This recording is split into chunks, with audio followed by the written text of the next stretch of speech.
नमस्कार, आप देख रहे हैं प्रदेश का नंबर 1 और सबसे भरोसेमंद news channel India news Haryana और मैं हूं आपके साथ आयुष चित्रांश।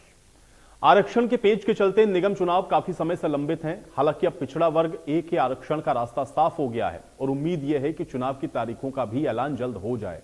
लेकिन चुनाव के नाम पर सियासत इस समय गरमाई हुई है। विपक्ष सरकार पर चुनाव में देरी कराने के आरोप लगा रही है, तो वहीं गठबंधन सरकार ने विपक्ष को नसीहत देते हुए कहा कि चुनाव की प्रक्रिया संविधान के अनुसार चलती है। मांग करना चाहते हैं सरकार से कि अविलंब निगम चुनाव कराए सरकार। ये सरकार डर रही है, भाग रही है। बहुत समय हो गया, निगम चुनाव पेंडिंग है। जैसे कि पंचायत के चुनाव से सरकार डरती रही, भागती रही और ना चाहते हुए आखिरकार सरकार को कराना पड़ा और भाजपा के सिंबल पे बुरी तरह से लोगों ने जो है भाजपा के कैंडिडेटों को हराने का काम किया। और जैसे कि आपको याद है, जिला परिषद में जो जहाँ भाजपा के सिंबल दिए थे पूरे प्रदेश के अंदर, वहाँ इनका हार का मुंह देखना पड़ा। उसी रूप से आज गुड़गांव निगम का चुनाव और फरीदाबाद निगम, मानेसर निगम, कुशनगर परिषद के चुनाव इसके साथ सिरसा थाने से होने थे। बहुत लंबे समय से ओवरड्यू हो चुके हैं। जो आदमी चौथी बार सांसद बना है, इनकी नॉलेज में इतना तो होना चाहिए कि BCA का अमेंडमेंट अर्बन लोकल बॉडीज में सरकार ने पिछली कैबिनेट में किया है और उसके उपरांत BCA की रिजर्वेशन के अनुसार जो वार्ड की स्ट्रक्चरिंग है उसकी पेंडेंसी 2 के अंदर बाकी है, वार्ड बंदी मानेसर के अंदर बाकी है। जैसे ही वो होगी, मुझे नहीं लगता कि सरकार पीछे भी किसी चुनाव कराने से पीछे हटी है। हमने तो पंचायती राज में भी BCA की रिजर्वेशन को लाने के लिए 1.5 साल इंतजार किया, मगर हम लेकर आए वादे अनुसार, और अर्बन लोकल बॉडीज में भी हम लाने का काम करेंगे। मगर ये कहना सरकार पीछे हट रही है, दिखाती है कि वो जिस संवैधानिक पद पे 4 बार जीत लिए, 4 बार रह लिए, शायद वो अब तक नहीं सीख पाए कि संविधान के अनुसार ही चीजें चलती है। अब हुड्डा साहब चाहे बड़ा हो चाहे छोटा हो, इन दोनों को तो बेवजह बोलने की आदत पड़ गई। ज्ञान इनका है नहीं, जानकारी ये रखते नहीं है। अब देखिए, सरकार BCA को रिजर्वेशन देना चाह रही है। अभी पिछली कैबिनेट में हमने वो पास किया है कि इनको रिजर्वेशन दी जाए, और BCA की बहुत देर से मांग थी कि हमें भी रिजर्वेशन दी जाए। अब उसकी प्रक्रिया, उसमें वार्ड तय करने, उसमें समय लगता है। अब ये नहीं चाहते कि BCA को रिजर्वेशन मिले, इसलिए ये रोज बोलते कि जल्दी चुनाव कराओ। अरे भाई, हमें प्रक्रिया तो पूरी कर लेने दो। प्रक्रिया पूरी करके उनको उनके वार्ड रिजर्व करके, जिस वार्ड में जितने बनते हैं उनको करके, तो उसके बाद हम चुनाव कराने के लिए पूरी तरह से तैयार हैं। ये तो पंचायत में भी ऐसे ही कर रहे कि पंचायत में आगे बढ़ाए जा रहे हैं, लेकिन उसमें एक प्रॉब्लम थी कि हमने जो BCA के लिए जो आरक्षण किया था उसके खिलाफ कुछ लोग कोर्ट में चले गए, उसकी वजह से लेट हुआ। यहाँ भी कुछ कारण होगा तो जिसकी वजह से नहीं तो टाइम पे चुनाव बना। तो आरोप प्रत्यारोप तो आपने सुन लिया, लेकिन आइए अब आपको ग्राफिक के जरिए ये भी दिखाते हैं कि आखिर ये जो चुनाव है वो कहां कहां पर होने हो, और इसी को लेकर के आप देखिए किस तरीके से राजनीति हो रही है। तो कहां कहां ये चुनाव होंगे। सबसे पहले नगर निगम में कहां चुनाव होना है। इसमें फरीदाबाद नगर निगम का चुनाव होना है, गुरुग्राम के अंदर नगर निगम का चुनाव होना है। ये निगम क्षेत्र है जहां पर ये चुनाव होने हैं, पेंडिंग है। मानेसर के अंदर भी ये निगम का चुनाव होगा, हालांकि मानेसर अभी हाल में ही निगम बनाया गया है। और अब नगर पालिकाओं में कहां कहां होंगे। बराड़ा, बवानीखेड़ा, सिवानी, लोहारू, जाखल मंडी, फर्रुखनगर, नारनौन, आदमपुर, ये नगर पालिकाओं के चुनाव हैं। यहां पर भी ये चुनाव पेंडिंग है और इनको करवाया जाना है। नगर पालिका बेरी है, सीवन है, कलायत है, अटेली मंडी है, जुलाना है, पूंडरी है, नीलोखेड़ी है और कनीना है। ये नगर पालिकाएं हैं जहां पर ये चुनाव होने हैं। ताबड़ू में भी चुनाव होने हैं, कलानौर में, जाखल मंडी में, हाथीन, खरखौदा, फर्रुखनगर और रादौर में नगर पालिका के चुनाव होंगे। और अब नगर परिषद में कहां कहां चुनाव होने हैं ये भी आप देखिए। अंबाला सदर ये नगर परिषद है, यहां पर चुनाव होना है। सिरसा नगर परिषद है, यहां पर भी चुनाव होने हैं। थानेसर नगर परिषद है, यहां पर भी चुनाव होना है। और यह समय हो चुका है, ये टल रहे हैं और इसीलिए इसको लेकर आप देख रहे हैं कि लगातार अब राजनीति हो रही है। और इसी के साथ आज की बड़ी बहस का सवाल है, उस पर नजर डालते हैं, उसके बाद आज की चर्चा में आगे बढ़ेंगे। आज की बड़ी बहस का पहला सवाल यह है कि निगम चुनाव को लेकर के आखिर सियासत क्यों गरमाई हुई है, क्योंकि लगातार आप देख रहे हैं कि खूब आरोप प्रत्यारोप दोनों तरफ से हो रहे हैं। दूसरा सवाल यह है कि चुनाव में देरी कराने के आरोप जो विपक्ष लगा रहा है वो कितने सही हैं, ये भी आज समझने की कोशिश करेंगे। तीसरा सवाल यह है कि आरक्षण पर था पेच, तो सियासत जो हो रही है उसके क्या मायने हैं। ये अहम बातें हैं, क्योंकि निकाय के चुनाव होना है और शहर के अंदर अगर आपको सही मायने में विकास करवाना है तो ये निकाय के चुनाव बहुत जरूरी हैं। लेकिन इन सब को लेकर के जो राजनीति है उसके मायने क्या हैं, आज ये समझते हैं। कुछ मेहमान मेरे साथ जुड़ गए हैं, पहले उनका परिचय आपके साथ करवा देते हैं, उसके बाद चर्चा में आगे बढ़ते हैं। रमन मलिक जी हमारे साथ जुड़े हैं, भारतीय जनता पार्टी के प्रवक्ता हैं। रमन मलिक जी, बहुत स्वागत है आपका चर्चा में। नलिन हुड्डा जी हमारे साथ जुड़ रहे हैं, जननायक जनता पार्टी के प्रवक्ता हैं। नलिन हुड्डा जी, आपका भी स्वागत। केवल ढींगरा जी हमारे साथ जुड़े हुए हैं, कांग्रेस पार्टी के प्रवक्ता हैं। केवल ढींगरा जी, आपका भी स्वागत। और रजत पंजेटा जी हमारे साथ जुड़ रहे हैं, इंडियन नेशनल लोकदल के प्रवक्ता हैं। रजत पंजेटा जी, आपका भी स्वागत है। रमन मलिक जी, निकाय चुनावों को लेकर के आप सुन रहे होंगे और खासतौर से दीपेंद्र हुड्डा ने यह सवाल उठाया कि आप लोग डर रहे हैं। इसके पहले पंचायत के चुनाव आप लोगों ने जानबूझ करके डिले किए और अब आप लोग निकाय के चुनाव भी नहीं चाहते हैं क्योंकि आपको डर है कि आप चुनाव में जाएंगे तो आप हार जाएंगे। कैसे इसको देखा जाए, इस स्टेटमेंट को कैसे देखेंगे?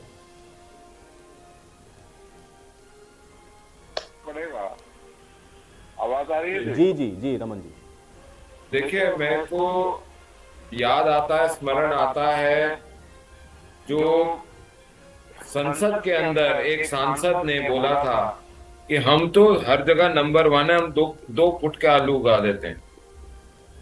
तो वो जो 2 फुट के आलू उगा सकते हैं वो कुछ भी कर सकता है। सुषमा जी ने बताया था उन्हें कि वो लौकी होती है बेटा, आलू नहीं होता। तो जिस व्यक्ति को आभास ही ना हो उसने क्या बोलना है, मैं उसके ऊपर बहुत ज्यादा टिप्पणी नहीं कर सकता। लेकिन हाँ, इतना जरूर याद आपको करा दूं कि ये निगम जैसे अब गुरुग्राम का है, वो 2008 में बना, तो उसके बाद 5 साल की अवधि 13 में खत्म होती है। फिर बताइए क्यों नहीं हुआ, उसके बाद 1 साल क्यों डिले हुआ था। ये इस पे भी ना जाइए, लेकिन आप टेक्निकल बात पे आइए, जो मात्र टेक्निकल है। हमने बीसीबी बीसीए दोनों को रिजर्वेशन के लिए करा। बीसीबी का कोर्ट में गया हुआ था मामला। हमने पीपीपी के साथ इलेक्शन कार्ड्स को जोड़ रहे हैं परिवार पहचान पत्र के साथ, ताकि ट्रांसपेरेंसी और बढ़े, चीजें और हों। उसमें भी आपत्ति होगी क्योंकि धांधलेबाजी इनके, वो कटारिया जी हैं गुड़गांव में, फर्जी वोट कितने सारे बनाए हुए हैं, पूछो जरा इनसे। और वो केस भी चल रहे हैं और भुगते भी हैं, कुछ कहीं पे फैसले भी आए हैं, उन्होंने उसको शायद आगे अपील करी है। दूसरी चीज आपको बता देता हूँ, अब ये दोनों विषय के साथ साथ ये तीसरा विषय ये है कि जो प्रक्रियाएं होती हैं उनको पूरा करना सरकार का दायित्व होता है, सरकार कर रही है, तो उसमें भी इनको दिक्कत है। और चौथी चीज साहब, आपको आयुष जी बताऊं, हुड्डा साहब के 5 प्यारे वकील बैठते हैं हुड्डा साहब की अपार्टमेंट पे चंडीगढ़। वो चाय की चुस्कियों पे ये डिसाइड करते हैं कि अब किस चीज पे अटैक करा जाए, कौन सी विकास की चीज को रोका जाए, कौन सा भर्ती जो है उसको रोकी जाए, उसके अगेंस्ट किसके थ्रू केस डलवाया जाए। ये एक इनका हरियाणा के खिलाफ एक बड़ा षड्यंत्र निरंतर चल रहा है। तो ये जो पूरा सिस्टम है ना साहब, ये खुद जो है पूरा परिवार जिसने कांग्रेस की फ्रेंचाइजी ले रखी है हरियाणा में, वो हरियाणा के ही विरुद्ध है। सबसे बड़े दुश्मन हरियाणा की प्रगति में वो परिवार जिसने एजेंसी दूसरे परिवार से ली हुई है वो है। और उनका साठगांठ इतनी है कि नेशनल हेराल्ड केस में भी दोनों परिवार के लोग जो हैं वो बेल पे बाहर हैं। ऐसा कुछ है, गलत है क्या? तो ये पूरा चीज यही सिद्ध करती है कि इस विषय को जिस प्रकार से टिप्पणी करी जा रही है, एक तो अनुचित टिप्पणी है, और उसके साथ साथ ये भूल जाते हैं कि ये जो टिप्पणियां कर रहे हैं ये हर बारी इन्हीं की परत खोल देती है, जिससे इनका ही नुकसान होता है। अपनी छवि को बार बार, वो बोलते हैं ना, अपने पांव कुल्हाड़ी मारना, ये कुल्हाड़ी नहीं, ये अपना जो पांव है वो आरा मशीन में लेकर जाते हैं, क्योंकि इनको शौक है कुछ ना कुछ ऐसा करने का कि कंपटीशन राहुल गांधी से हो। ठीक है। केवल ढींगरा जी, ये हार का डर है, लेकिन भारतीय जनता पार्टी का ये कहना है कि आप लोग उसकी टेक्निकलिटीज को समझ ही नहीं रहे और इसलिए इस तरह के स्टेटमेंट आप लोग देते रहते हैं। केवल ढींगरा जी, जवाब दीजिए। देखिए, ये तो यही जाने लेकिन डिले करने की मंशा तो इनमें दिख रही है, आपको भी दिख रही है। और ये टेक्निकल जवाब दे दें, हम ये कर रहे हैं, हम रिजर्वेशन कर रहे हैं, हम वो कर रहे हैं। इनको अपना जो शीशा है ना वो साफ करना जो है वो करना नहीं चाहते। समझ इनको आ चुकी है कि हम जो है किसी भी हालात में ये ना नगर परिषद जीत सकते, ना नगर पालिका जीत सकते, ना ही नगर निगम जीत सकते। इनको अपना शीशा जब नजर आने लग जाए तो आदमी फिर जो है इधर उधर भागता है। वो हाल है भारतीय जनता पार्टी का। अब ये कभी इधर भाग रहे हैं, कभी इस बात की प्रक्रिया पूरी करनी है, कभी उस बात की प्रक्रिया पूरी करनी है। ठीक है, करनी चाहिए इनको प्रक्रिया पूरी, कोई मना नहीं करता। लेकिन जो पहले 411 चुनाव हुए थे उसमें कुल जो सीटें आई थी उसका शीशा भी नजर आ रहा है इनको कि कितनी सीटें थी। कुल 20 सीटें थी मात्र 211 में से। तो समझ में आता है, ये सारी चीज इनको भी समझ में आ रही है। इसलिए डिले करने का काम तो इनका है। और इस बात में कोई दो राय तो है नहीं कि भाजपा की सरकार जिस तरीके से हर जगह पे उनकी हालात खराब लोगों के बीच में हो रही है, क्योंकि लोग काम मांगते हैं, लोग महंगाई के ऊपर इनसे नौकरी मांगते हैं, लोग इनसे बिजनेस मांगते हैं, लोग ये उल्टा काम करते हैं। ये चाहते हैं सारा जगह पे हिंदू मुस्लिम होता रहे, आपस में लोग लड़ते रहे, टूटते रहे, भागते रहे और बीजेपी का काम चलता रहे। इस तरह से काम चलता तो नहीं है ना। अल्टीमेटली फिर लोगों के बीच में जाना है। अब लोग जो हैं वो इनसे खिलाफ हो चुके हैं। अब जब लोग खिलाफ हो जाएं तो फिर इधर उधर की बातें ढींगरा जी मुझे ये बताइए भाई, डिले करने से भी क्या ये जीत जाएंगे? अगर आपका ही मैं बात मान लूं, क्या अगर ये उसको डिले करते जाएंगे तो क्या जनता ऐसा सोचेगी चलिए डिले किया है तो इस बार इनको जिता देते हैं?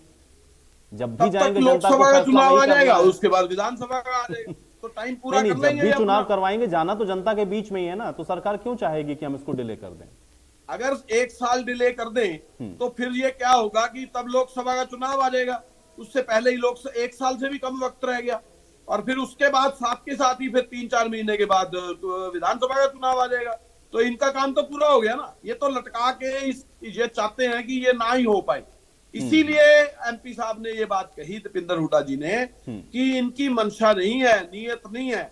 नीयत के ऊपर तो हमारा फायदा क्या होगा? लौकी उगाएंगे, कभी आलू उगाएंगे, कभी ये फिर कटारिया साहब की बात करने लग जाएंगे। अरे आप बताओ ना, उसमें हमारा फायदा क्या होगा? असल में क्या है, पूछा मैंने वही तो। ढींगरा जी कह रहे हैं कि भाई आप चाहते हैं कि आप उसको बता नहीं पा रहे और लेट तक ले जाए, विधानसभा चुनाव, लोकसभा चुनाव। मैं ढींगरा जी मैं यही जानना चाह रहा हूं ना, देखिए जब भी होना है, होना तो चुनाव है ही। आप चाहे जितना उसको डिले कर लें, जाना तो अल्टीमेटली आपको जनता के बीच में। अब वो लोकसभा चुनाव के पास जाएं या लोकसभा चुनाव के बाद भी जाएं, तब भी तो जाएंगे जनता के बीच में ना। नाराजगी होगी तो क्यों चुनेंगे? उसके बाद तो इनकी सरकार नहीं रहेगी ना, फिर तो कांग्रेस करवाएगी। कांग्रेस तो पूरे टाइम पे चुनाव करवाएगी। तो फायदा क्या हुआ फिर? सरकार का क्या फायदा हुआ? तो हमारा उससे क्या फायदा? सरकार का, कांग्रेस का फायदा होगा। कांग्रेस तो एकदम से चुनाव, तो फिर आपको तो खुश होना चाहिए। मैंने बोला ना, मैंने बोला इनकी आदत है। तो ढींगरा जी मुझे बताइए कि आपके फायदे के बारे में सोच रही है क्या बीजेपी? ये आरे में पाँव लेकर जाते हैं। मलिक साहब सुनिए ना, ये आरे में पाँव लेकर मुस्लिम करते रहे 8 साल 9 साल। अब आपको समझ में आ रहा है जब आप मुख्यमंत्री। अच्छा चलो एक चीज, एक मिनट ढींगरा साहब, आपके लॉजिक को रखते हैं, जाते हैं, मेरी बात तो सुनो। नजर आता होगा ना कि हमने। अरे आयुष, इनको 1 मिनट चुप कराओ ना। ठीक है, मैं इनकी बात को बड़ा एक बार ही करता हूं। अगर हम इस प्रकार का काम करते हैं तो घाटा तो गठबंधन सरकार को है ना, घाटा तो हमारे को है ना। तो हम घाटा क्यों लेने को चाहेंगे? उल्टे हमारी लोकसभा और विधानसभा सीटों में फर्क पड़ेगा, तो हम ये क्यों करना चाहेंगे? ये तो बात इनकी होनी चाहिए कि ये अपने आप का, अपनी बुद्धिमत्ता का इतना प्रदर्शन करते हैं कि इनको ये कंपटीशन लगा होता है कि मुझसे मतलब बड़ा मुंगेरी लाल कौन दिखेगा। एक सरकार हार जाए अपने चुनाव तो घाटा तो होगा ना। अरे तो ये तो आप भी बोल रहे हैं, ये चाहते हैं टल जाए। अगर हम डिले करते हैं तो लोगों को गुस्सा चढ़ेगा। ठीक है, लेकिन ये कुछ जस्टिफाई हो नहीं पा रहा। ठीक है, लेकिन चुनाव तो अल्टीमेटली होगा ही ना नलिन हुड्डा जी। जब होगा, जब कांग्रेस की सरकार आ जाएगी, ठीक है, तब होगा। ठीक है, ठीक है। नलिन हुड्डा जी डर रहे हैं आप लोग चुनाव से? ठीक है, ठीक है। नलिन हुड्डा जी, चुनाव से आप लोग डर रहे हैं, इसलिए आप लोग चुनाव नहीं करवाना चाहते क्योंकि आपको पता है आप जनता के बीच में जाएंगे तो जनता आपको वोट नहीं करेगी, आप पे भरोसा नहीं करेगी। ये तो कांग्रेस की रटी रटाई बातें हो गई, चुनाव नहीं करवाना चाह रहे। सभी चुनाव हुए, पंचायत के हुए, नगर निकाय के हुए, कांग्रेस का क्या हाल रहा वो इनको भी पता है। मैं दो चीजों के ऊपर बात रखना चाहूंगा। सबसे पहली तो ये कि चुनाव का ये जो डिले हुआ है नगर निगम का, इसमें बड़ी स्पष्ट तौर से दोनों पार्टियों के, जननायक जनता पार्टी और भारतीय जनता पार्टी के नेताओं ने बताया कि जो पिछले विधानसभा में जो बीसीए के अंडर जो अमेंडमेंट करा गया, उस अमेंडमेंट के पास होने के बाद जो वार्ड डिलिमिटेशंस हैं उसमें कई जगह चेंजेस आएंगी, जो रिजर्वेशंस होंगे उसमें कई जगह बढ़त आएगी, ताकि हमारे जो बीसीए समाज के लोग हैं उनको ज्यादा एडजस्ट करा जा सके। इसलिए उन अमेंडमेंट्स को मद्देनजर रखते हुए जो डिलिमिटेशन होने जा रही हैं उस प्रक्रिया की वजह से ये थोड़ा डिले आया। अब कांग्रेस का जो दोहरा मापदंड है, ये जो आज कह रहे हैं कि डिले करवा रहे हैं और घबरा रहे हैं, मैं नगर निगम फरीदाबाद के बारे में आपको जानकारी दे दूं कि इसमें डिले करवाने की मंशा से, क्योंकि फरीदाबाद में ऑलरेडी डिलिमिटेशन पहले हो गई थी बीसीए का अमेंडमेंट होने से पहले, तो उस प्रक्रिया के ऊपर जो लोग पेटिशनर्स हैं जो डिले करवाने के लिए हाईकोर्ट गए, उसमें खुद पलवल जिले के जो कांग्रेस के पूर्व मंत्री रहे हैं दलाल साहब, उनके बेटे पेटिशनर हैं। और इनको पता होना चाहिए कि करण दलाल जी, कांग्रेस क्योंकि बहुत सारे खेमों में बटी हुई है, तो वो कौन से खेमे में से आते हैं, तो इनसे पूछिए क्या ये दोहरा मापदंड नहीं है। एक तरफ ये पेटिशन डाल रहे हैं, किसी से भी करवाया जा सकता है, एक एडवोकेट कोई भी अपॉइंट किया जा सकता है।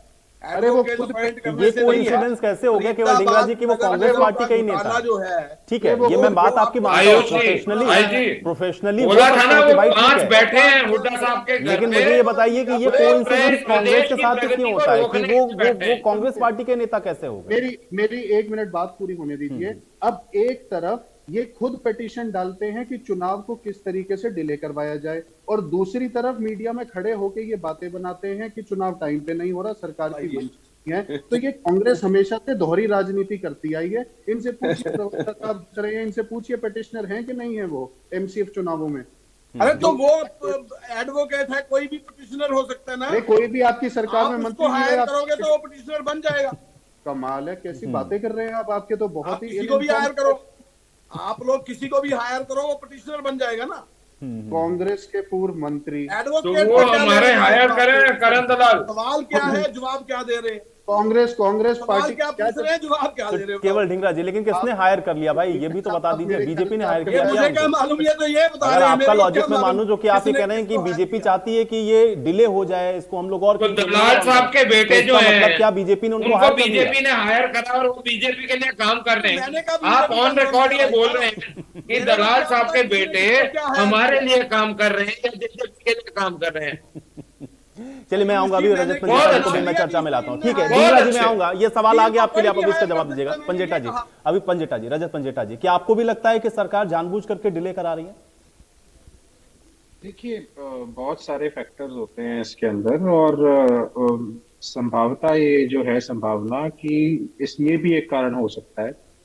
और कब तक भागेगी सरकार? अभी तो अंबाला का भी जो है लोकसभा का जो चुनाव है वो भी कराना पड़ेगा सरकार को, तो तब भी बहुत ज्यादा जो स्थिति है सरकार के सामने, जो असलियत है वो सामने आएगी कि जनता उनसे क्यों और किस वजह से नाराज है, और जनता का हक बैठता है। अगर जनता कोई भी सवाल पूछता है, विपक्ष चाहे पूछे जनता की आवाज बनकर, चाहे जनता सीधी आवाज पूछे, चाहे इनके कार्यक्रमों में पूछे, चाहे कभी जनता के बीच में, वैसे तो अभी इतना आए नहीं, अभी आखिरी समय में थोड़ा जनता के बीच में जा रहे हैं, तो जनता के जो सवाल है वो अब सरकार को उसकी जो सेक है वो दिख रही है, पता चल रहा है जनता की जो हालत है वो किस वजह से कितनी ज्यादा त्राहिमाम है।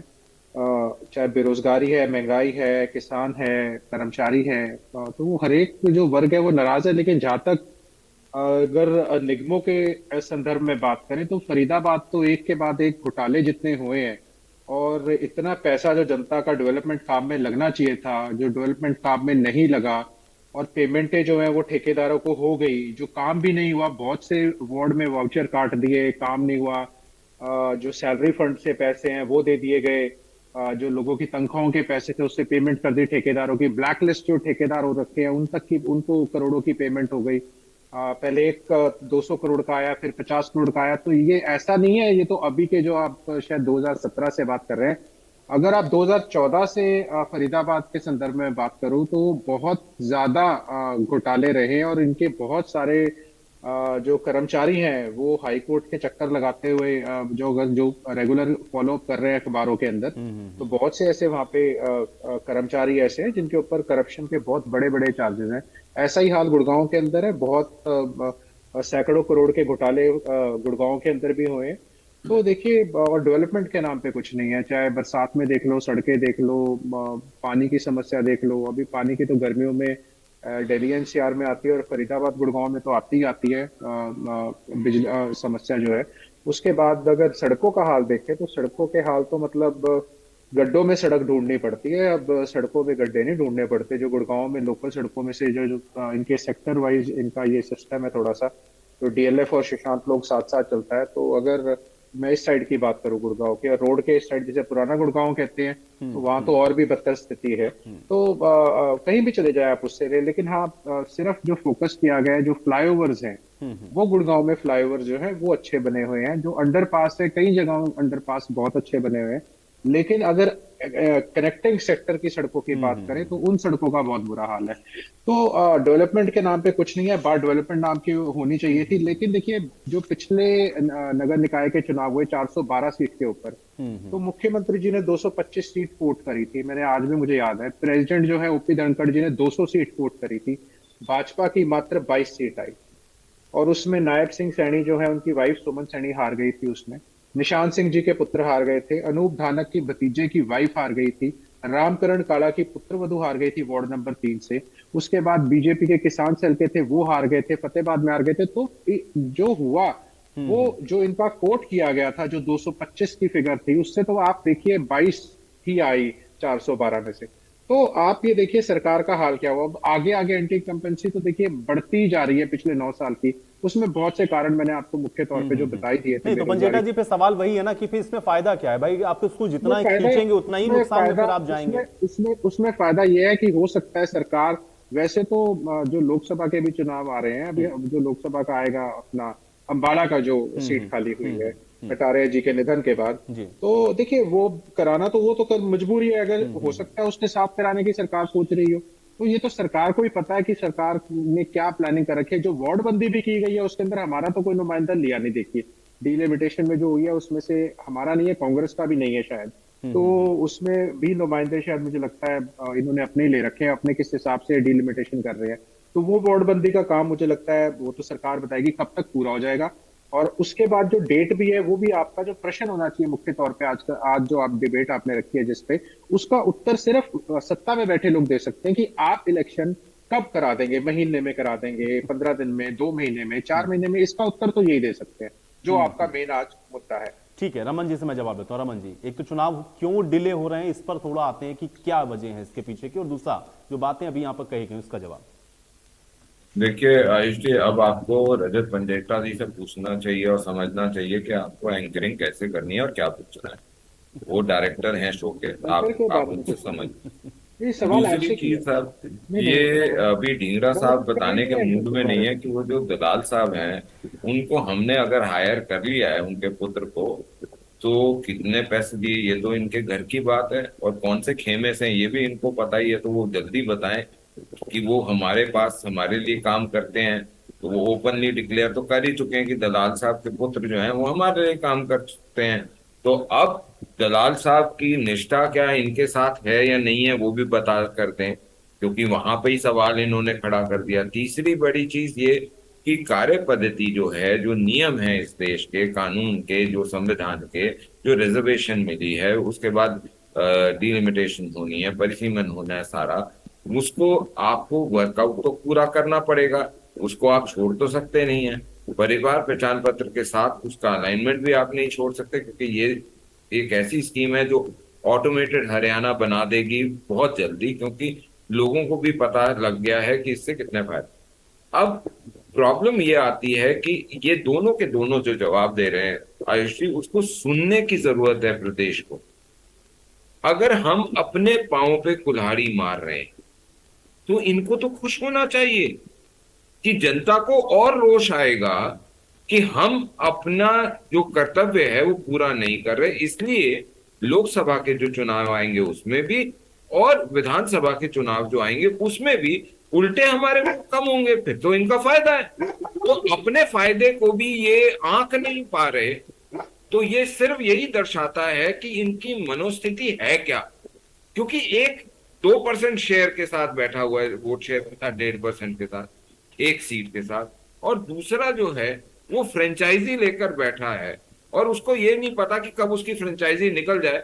और एक और बात भी है जो अभी ये कर्नाटक चुनाव के बाद जीजा श्री ने जो गुगली फेंकी इनके लिए कि जी मैं भी चुनाव लड़ूंगा, मैं भी लोकसभा का चुनाव लड़ूंगा, तो वो जीजा जी के जो पार्टनर रहे हैं सीएलयू बाजार में, वो कम से कम ये बताएं कहाँ से लड़वा रहे हैं, कब तक तैयारी करवा रहे हैं, कहाँ कहाँ से तैयारी करवा रहे हैं, यहाँ से करा रहे हैं या कहीं और से करा रहे हैं। रमन तो जी, ये तो बहुत हम लोग सारी चुनाव चीजें पर आ हम लोग गई। चर्चा, लेकिन मुझे बताइए कि ये चुनाव कब तक होंगे, क्योंकि डिले हो रहा है, इसको लेकर के तो सवाल उठना लाजमी है ना।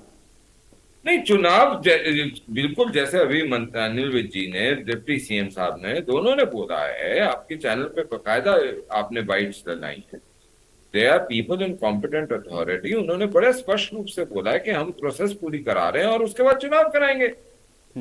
हम देखिए, बीजेपी को कभी भी चुनाव से डर नहीं लगता।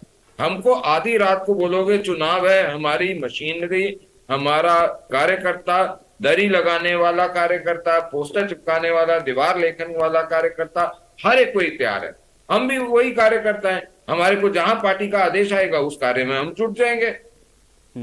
तो हमारे को मतलब देखिए, जो लोग संगठन ही ना बना पाए, आज तक संगठन नहीं बना पाए ना, जब तंवर साहब थे तब संगठन बना, ना शैलजा जी थी तब बना, ना आज बना, और जहां तक दूसरे हैं उनका तो एको अहम द्वितीय ना कोई, उस सिस्टम में सब कुछ चलता है, तो वो भी वहां पे 0/सन्नाटा है।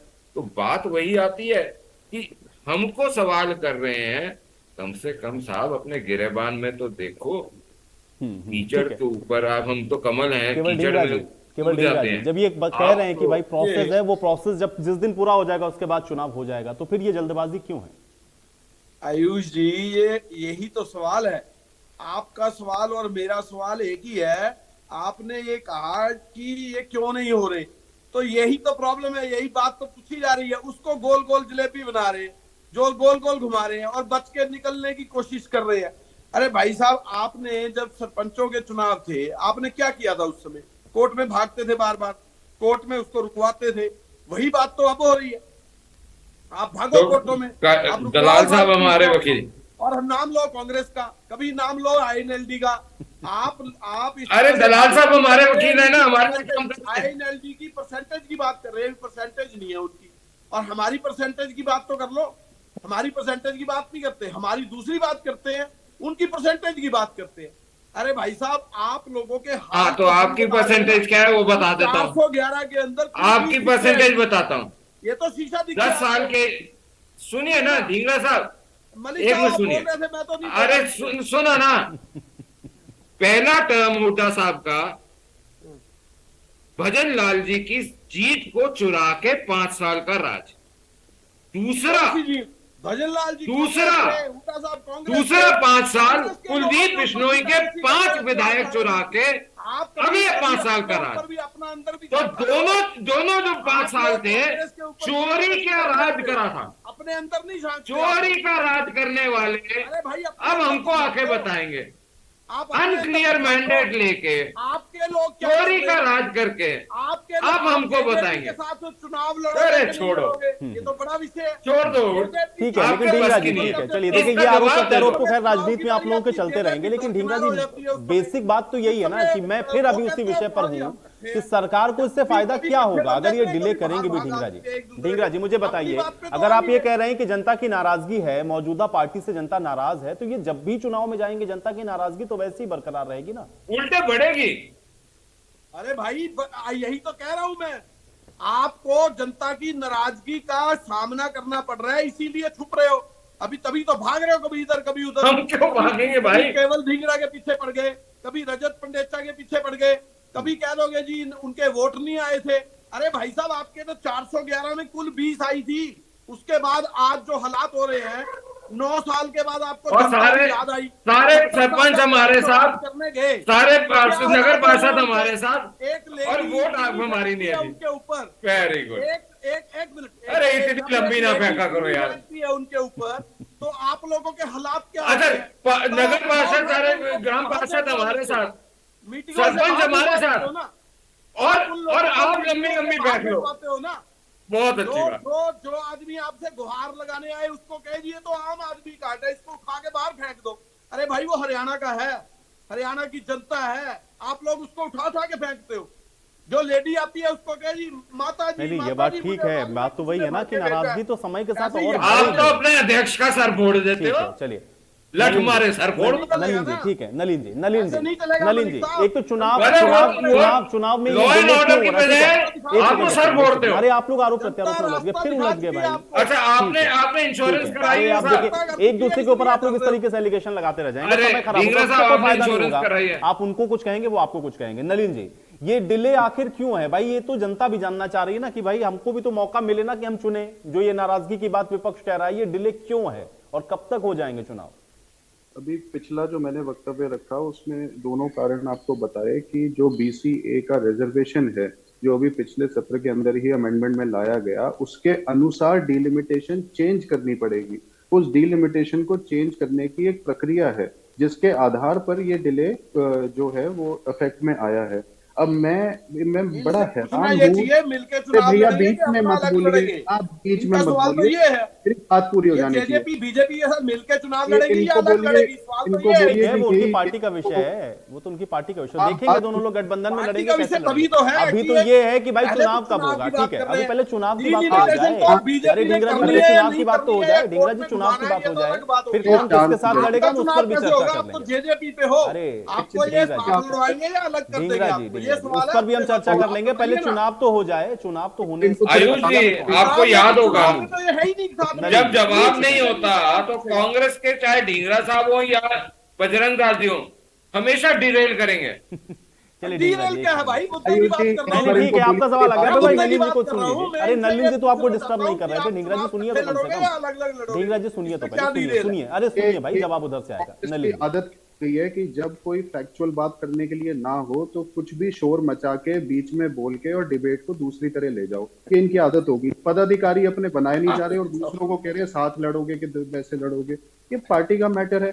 अब मैं बात में मुद्दे पे वापस आता हूँ कि मेरे को ऐसा लगता है कि कांग्रेस को शायद उनकी पार्टी के लोगों ने ही पूरी इंफॉर्मेशन नहीं दे रखी है। डिबेट में आने से पहले इन्होंने बड़े तरीके से वो MCF की बात को घुमा दिया। मैंने ये कहा था कि इनके पूर्व मंत्री के पुत्र उसमें खुद पिटिशनर हैं। इनको पता होना चाहिए कि किसी, अगर वो वकील भी हैं तो वो पिटिशनर वकील बनाता है, खुद पिटिशनर बनने की जरूरत नहीं होती। पिटिशनर का मतलब होता है कि जो व्यक्ति अपने नाम से कोई रिप्रेजेंटेशन दे रहा हो किसी विषय के ऊपर, तो वो पिटिशनर हैं। उसमें कोई वकालत का या कोई लेना देना नहीं है। और इनको खुद उनसे जाके पूछना चाहिए कि उन्होंने किन तथ्यों के आधार पर डिले मांगा है कि ये चुनाव ना करवाए जाएं। इनको जानकारी पूरी नहीं है और ये बात कर रहे हैं। INLD के प्रवक्ता साहब को मैं सुन रहा था, उन्होंने बड़ा नाम ले लेके बताया कि ये हार गए, वो हार गए। उसका कोई डिबेट से मुझे मतलब नहीं समझ आया। लेकिन मैं उनको याद दिला दूं कि 2019 के चुनाव में जो सीटें 90 में से उनके 89 लोग हार गए थे और शायद 85-86 की तो जमानत भी नहीं बची थी। और बहुत से मेजर 80% ऐसे लोग थे जो 10,000 वोट भी सिक्योर नहीं कर पाए थे। तो आप कृपया ये वोटों का आंकड़ा अपने वो उसके लिए आत्ममंथन के लिए रखें, अपनी पार्टी को बढ़ाने में सोचें और दूसरों की तरफ ना ज्यादा देखें। और ये जो चुनाव की जो बात है नगर निगम की, उसमें फैक्चुअल अगर हम बात करें तरीके से तो ये BCA के अमेंडमेंट के बाद ही ये डिले आया है।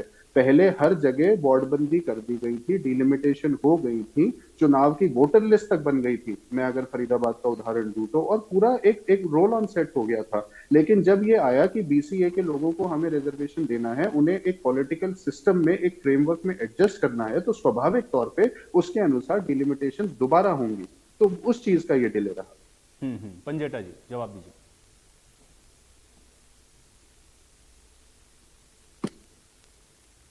पंजेटा जी म्यूट हैं शायद आप।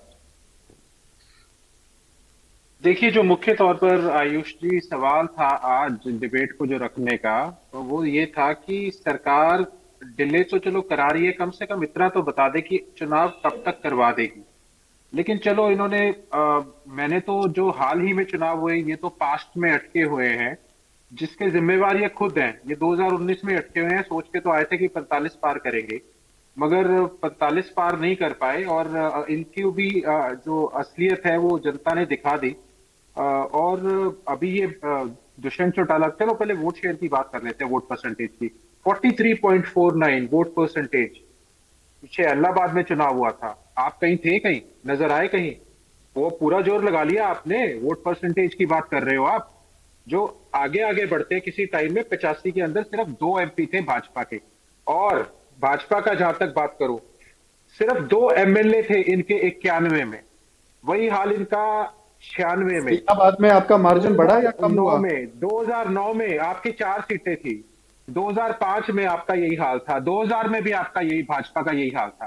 तो जो और 10 साल तक मुख्य जो ये जजपा वाले बोल रहे हैं, इनसे ये पूछिए कि 2019 से 10 साल लगातार मुख्य विपक्षी दल कौन था? जिस पार्टी में सेंध लगाई, बड़ी हिम्मत है उस पार्टी से सवाल करने की। लेकिन इनको ये असलियत ये नहीं देखते कि इनके जो पार्टी के हैं दुष्यंत, जब वो MP लोकदल से जीते थे, इंडियन नेशनल लोकदल से, हिसार से, तो 4,35,000 मत आए थे। और जब खुद जजपा और आम आदमी पार्टी के साथ मिलकर चुनाव लड़ा तो 4,11,000 वोट से हारे थे आप। ये आपकी असलियत है। और लोग आपके बीच में बोला ना, तब हार गए थे, मुझे जब पता था जलन होगी, जीत भी गए थे। मुझे पता था दिक्कत आएगी, मुझे थोड़ा सा होगी, मुझे पता था कहाँ लेके होगी ना। आपने बात करी, अब मुझे पता था दिक्कत आएगी, मुझे पता था दिक्कत होगी। अब हाल ही में इन्होंने बयान दिया है। अरे आप बीच में ना बोलिए नलिन जी। चलिए एक एक करके पंजेटा जी की बात आ जाए, फिर नलिन जी आप जवाब दीजिएगा। देखिए अभी इनके नेता ने इनको ना गुमराह कर रखा है पूरे हरियाणा को। CM आया करके इन्होंने इंडियन नेशनल लोकदल में भीतर किया था। अभी कल इनके नेता ने बयान दिया कि मैं NDA में हूं और NDA में खुश हूं। आप ये तो बताइए कि NDA का कौन सा नेता आपको मुख्यमंत्री बता रहा है? जनता को क्यों गुमराह कर रहे हो? NDA के नेता आपके बारे में क्या बोल रहे हैं मैं बताता हूं। कैप्टन अभिमन्यु जी क्या बोलते हैं कि मुझे कोई कारण नजर नहीं आता कि हम इस बैसाखी को अपने साथ लड़ा के स्ट्रॉन्ग और क्यों करें। उसके बाद CM जी खुद बोलते हैं, मुख्यमंत्री हरियाणा कॉन्क्लेव के अंदर बोलते हैं कि सरकार जो है वो भाजपा की है, जसपा की सरकार नहीं है। उसके बाद ओम प्रकाश धनखड़ जी बोलते हैं, अनिल विज जी बोलते हैं यही सेम बात, और एक मेयर है यमुनानगर के, वो ये सेम बात बोलते हैं। ये NDA वाले तो आपको बेइज्जत कर रहे हैं दिन रात, बेशर्मों की तरह आप यहाँ बोल रहे हो कि हम मैं तो NDA में रह के खुश हूं। NDA में कौन आपको मुख्यमंत्री बना रहा है? और ये CM आया। अरे CM आया लोकदल में रहते तो क्या पता एक दिन चौटाला साहब ही बना देते। NDA में तो बता दो, आप कह रहे हो NDA में रहोगे, NDA में फिर जनता को ये क्यों बोल रहे हो कि हमने CM बनना है? आप ये गुमराह ना करो ना। ठीक है, चलिए मैं नलिन जी से जवाब लेता हूं। पंजेटा जी से नलिन जी। एक तो मैं हैरान हूं आयुष जी की डिबेट का मुद्दा क्या है और वो कहाँ जा रहा है। हैरानगी तो होगी फिर किसी को छेड़ोगे तो। चलो हैरानगी तो होगी। शुरुआत तो आपने करी थी, शुरुआत आपने करी। बीच में तो नहीं छेड़ा आपको। अरे अब आप सुन लीजिए, अब आप सुन लीजिए। मतलब ये इधर उधर की बातें उठा के कि लोकसभा चुनाव पहले लोकदल से जीत गए थे, JJP से हार गए थे। अरे उचाना से भी वो चुनाव जब पहले लड़े हार गए थे, फिर JJP चुनाव हार गए उचाना से। ये कई बार ये परम्यूटेशन। अरे सुन लो ना। नहीं अभी सुनिए, आप सुनिए। चुनाव में बात आप लोग ले गए तो भाई सुन लीजिए, जवाब सुन लीजिए। उचाना से निकाय चुनाव हार गए। अपने गरम दल का उदाहरण डिबेट पे ना दें, थोड़ी गर्मी को संयम में उचाना से नरमी से आप हार गए। कृपया करके चलिए पंजेटा जी सुन लेते हैं। पंजेटा जी आरोप लगाएं तो भाई जवाब आएगा ना इधर से। नलिन जी, हाँ नलिन जी। इनको जवाब दे दो और इनको असलियत दिखा दो तो इनको फिर एकदम से बड़ा इनको पारा हाई हो जाता है और ये सीट से कूदने को हो जाते हैं। मैं तो हंस रहा हूँ। देखिए चलिए आप मन मन में हंसी और बातें सुनते रहिए उसमें। तो ये तो बात थी इनके फैक्ट्स और फिगर्स की। आज इनको जरूरत है कि ये अपने बारे में सोचें। आगे जो ये बात कह रहे हैं कि भी NDA के स्वाभाविक तौर पे हम लोग पार्ट हैं, एक गठबंधन की सरकार चल रही है। हमने कभी CM क्यों बोलते हो? CM आया। अरे आप सुन तो लीजिए आप। अरे भैया अरे चुप होके सुन लीजिए। सरकार थोड़ी सी पेशेंस रखिए, थोड़ी सी मैच्योरिटी दिखाइए। CM आया, कभी भी किसी पार्टी के पदाधिकारी ने किसी भी फोरम के ऊपर कभी ये नहीं हुआ। रैलियों में कार्यकर्ताओं का जो इमोशन होता है, कई बार वो एक नारा चल जाता है। तो उसमें कोई ऐसा नहीं है कि दुष्यंत जी ने अपने मुंह से कहा या किसी पार्टी के विधायक ने या नेता ने ये कहा कि भी हाँ इस तरीके से हम लोग पोर्ट्रे कर रहे हैं। वो पार्टी के फैसले हैं, वो आगे बीजेपी के नेताओं ने क्या कुछ कहा है वो है बात। अरे आप और बीच में पूछ लीजिए, मेरे को एक जवाब तो देने दीजिए। बीजेपी के नेताओं ने क्या कहा? आपके पास जवाब है नहीं। लोकदल बीजेपी कर रही है आपसे। लोकदल और कांग्रेस का काम क्या रह गया है कि डिबेट जगह जाते हो, एक दूसरे के साथ हंसते रहो, कोई फैक्ट नहीं, कोई बात नहीं, और डिबेट अरे फैक्ट नहीं है तो फिर पूछ क्यों रहे, इनको आप क्यों बता रहे हो?